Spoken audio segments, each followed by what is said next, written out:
Lebih dari sekedar umroh, inilah perjalanan ilmu bersama Hafana Travel. Umroh bonus tour Universitas Islam Madinah. Estimasi satu mahasiswa lulus itu yang dikeluarkan oleh pihak kerajaan kurang lebih 1,2 miliar ya. Nah, ini adalah manuskrip dari Sahih Bukhari ya.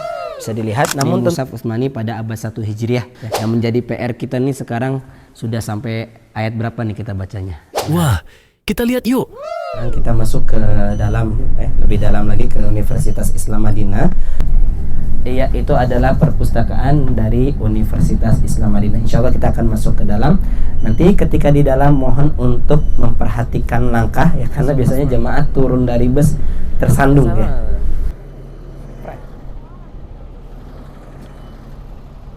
Selamat datang semuanya di Perpustakaan Universitas Islam Madinah.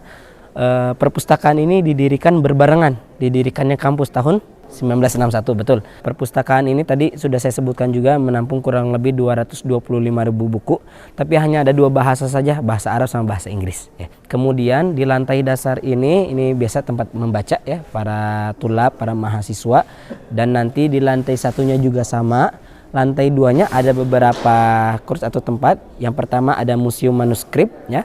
Nanti akan kita ke sana. Kemudian ada perpustakaan pribadi milik para ulama yang diwakafkan untuk Universitas Islam Madinah. Di antaranya ada perpustakaan milik Syekh Nasiruddin Al-Albani. Jadi untuk perpustakaan pusat ini dia dibuka di jam 6 pagi, ditutup jam 12 malam. 12 malam. Bahkan kalau lagi hari-hari ujian 24 jam. Jadi yang datang ke sini jam 4 pagi lah, jam 2 pagi itu ada dan dibuka. Bisa kita ke sini terlebih dahulu. Ya, ada beberapa merchandise, ada sejadah, kaos mungkin, tumbler, hoodie, buku, notebook dan yang lainnya. Ada tumbler juga ini. Dijual Zat, tafadhol. Ya. Iya, itu kafenya di situ. Ada kafe juga. Ya. Pertama yang kita kunjungi adalah museum manuskrip. Jadi museum manuskrip itu museum yang mengumpulkan berbagai macam manuskrip atau buku-buku kuno, buku-buku antik karangan para ulama yang masih ada sampai saat ini. Dari umur 200, 300 dan seterusnya. Kita bisa lihat di beberapa etalase ini ya. Ada yang tulisannya mudah dibaca, ada yang perlu untuk dipelajari ya, karena susah dia tulisannya agak sedikit kurang baik atau kurang bagus. Gimana? Tulis tangan. Ini semua tulis tangan ya. Dan di dalam juga masih ada banyak, ada sekitar 3.400 manuskrip yang ada di perpustakaan Universitas Islam Madinah ya. Jadi dulu ulama seperti ini tulisannya ya. Kalau sekarang sudah ada komputer, jadi tulisannya semuanya sama ya.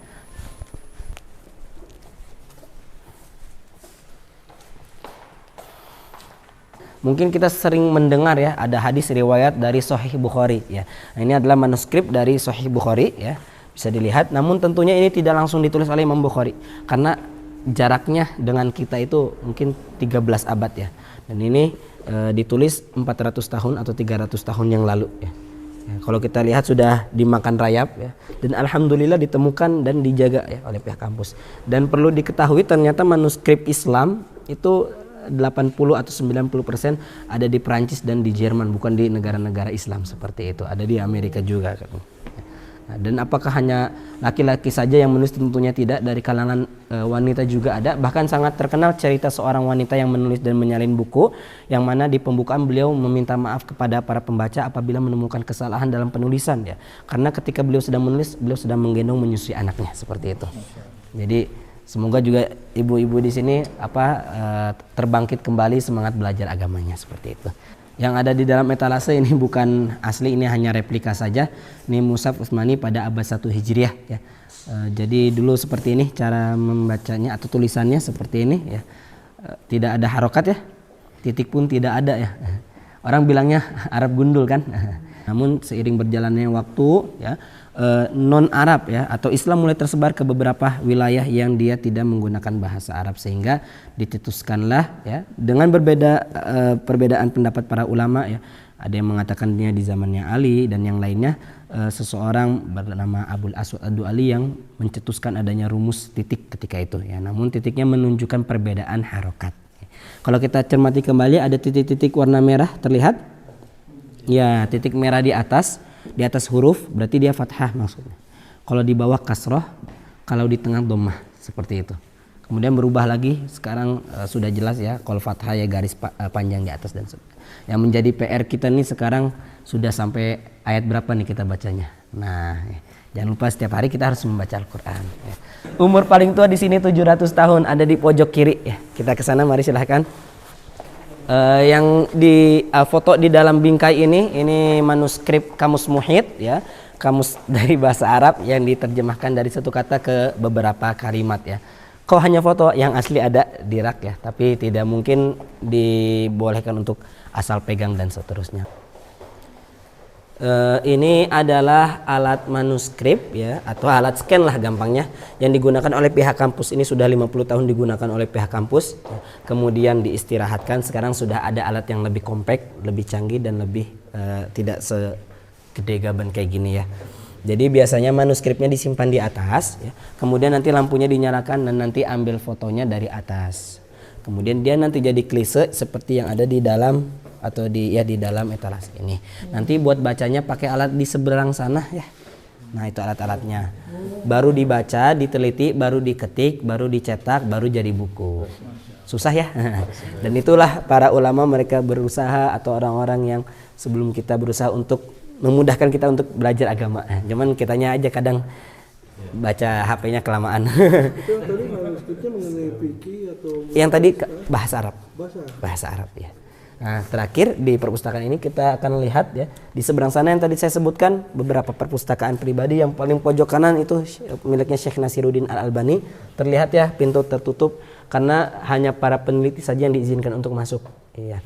Beliau adalah seorang Albania, seorang Eropa ya.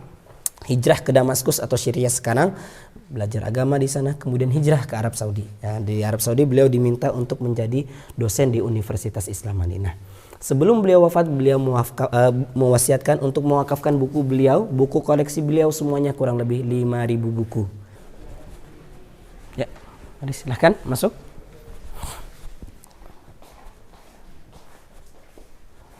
Ya, ini dipersilakan kepada Bapak Ibu, teman-teman. Biasanya jamaah kesini tuh ambil buku, foto gitu, kayak lagi baca. Cuman jangan sampai kebalik, ketahuan bohongnya nanti. Silakan Bapak Ibu, teman-teman, silakan yang mau baca atau yang mau duduk dulu, yang pengen ambil foto dan yang lainnya, ada waktu 2-3 menit, silakan.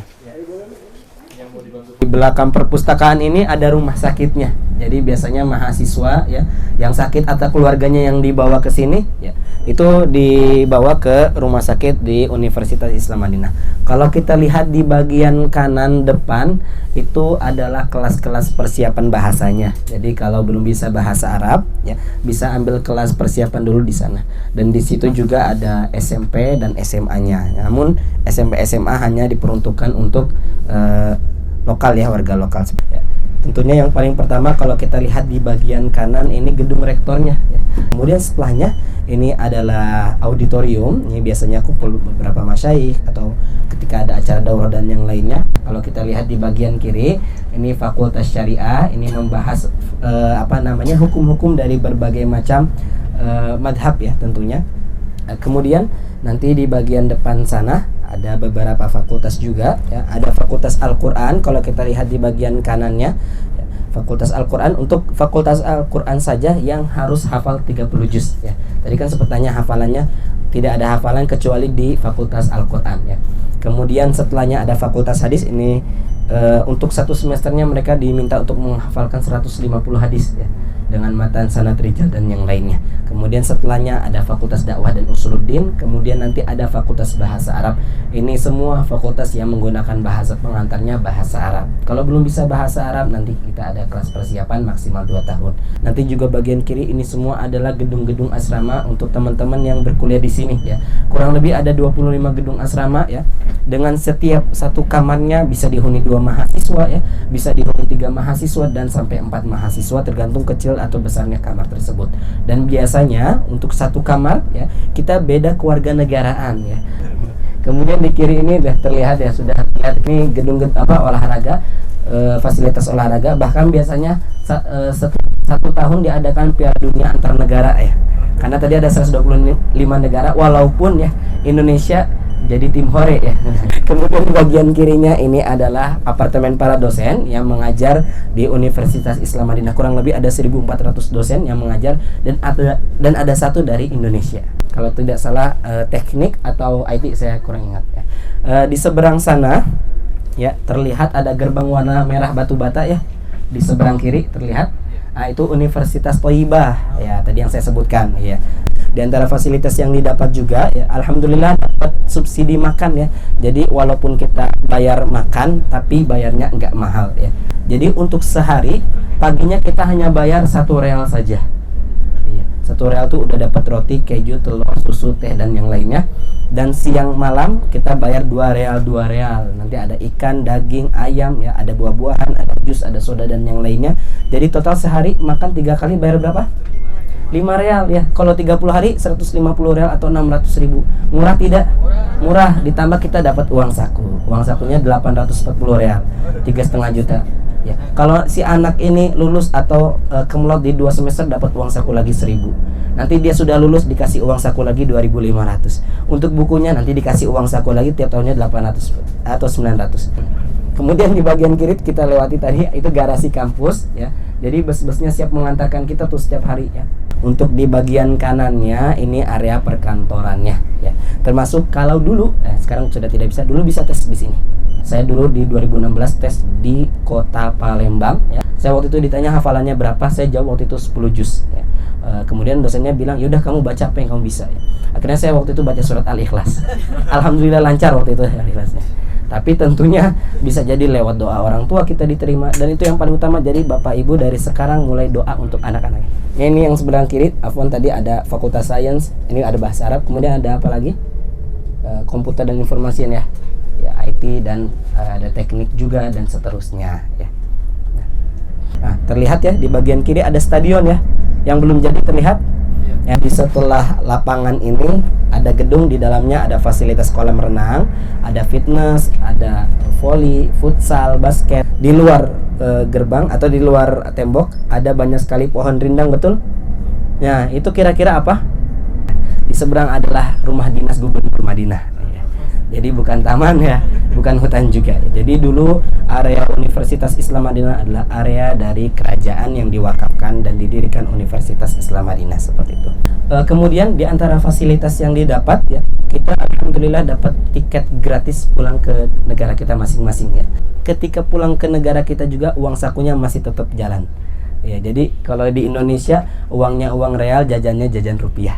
Dan ternyata salah satu dosen pernah bercerita, estimasi satu mahasiswa lulus itu yang dikeluarkan oleh pihak kerajaan kurang lebih 300.000 real atau 1,2 miliar untuk satu mahasiswanya.